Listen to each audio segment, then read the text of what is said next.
Welcome back everyone. You may be in a position where your PlayStation 4 can't start. You may be getting a lot of different, safe mode loops or whatever the case is. The end goal is basically you want to boot back into your system software within your PlayStation 4. Now the very first thing I would recommend doing, and for some reason this has always been recommended a lot, is to turn off your PlayStation 4 completely and unplug everything from the console. So whether you have controllers plugged in, any accessories, the AC power adapter on the back, Ethernet cord, all that stuff, you want to unplug everything from your PlayStation 4. And essentially at this point, you just want to let your PlayStation 4 sit there for 30 seconds, maybe a couple of minutes, the longer the better in some cases. And at this point, all you want to do is, as I mentioned before, just wait it out. But sooner than later, you'll actually get to a point where your PlayStation 4 can actually probably, be plugged back in with everything, and you essentially just want to turn it back on. Now again, definitely not a guarantee, but sometimes there's actually been some,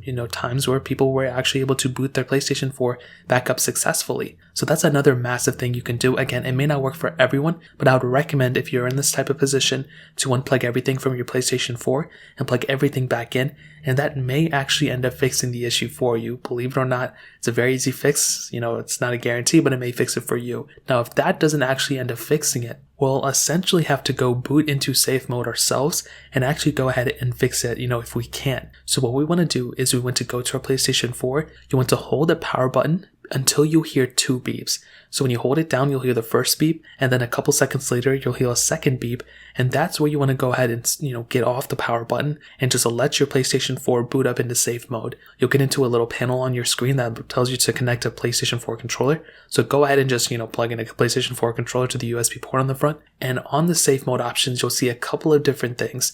You'll see a lot of different options, but the first option I would recommend telling you to click on is to click on Restore Default Settings. Now this is not going to delete anything. This is just going to delete the cache, I think some other random, memory here and there, but it's not going to touch any of your personal data. I think potentially your Wi-Fi connections and stuff may be, missing there, so you'll have to go and, connect those back in. But for the most part, all of your data is still going to be there, which is great. And this may actually end up fixing the issue. It can take a couple of minutes for this to kind of run through, but at that point, you should be good to go for the most part. Now, let's say that doesn't end up fixing it. The option right below it or above it, I think, is the Update System Software option. So here, once you boot into safe mode again, holding down the power button until you hear 2 beeps, you want to go ahead and connect the PlayStation 4 controller if you haven't already done so, and scroll down until you see the Update System Software setting. Now, when you click on that, you'll have a couple of different options there too, but you just want to click the option, if you want the most convenient one, to download straight from the internet. So you want to go ahead and download the specific software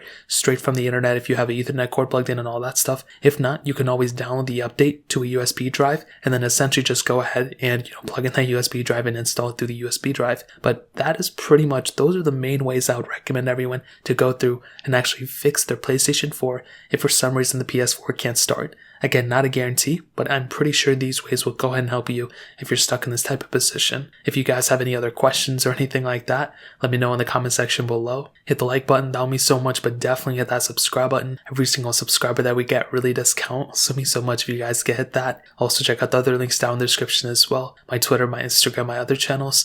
More importantly than everything else, I love every single one of you guys. Hopefully I'll catch you guys in the next video. Peace out till then.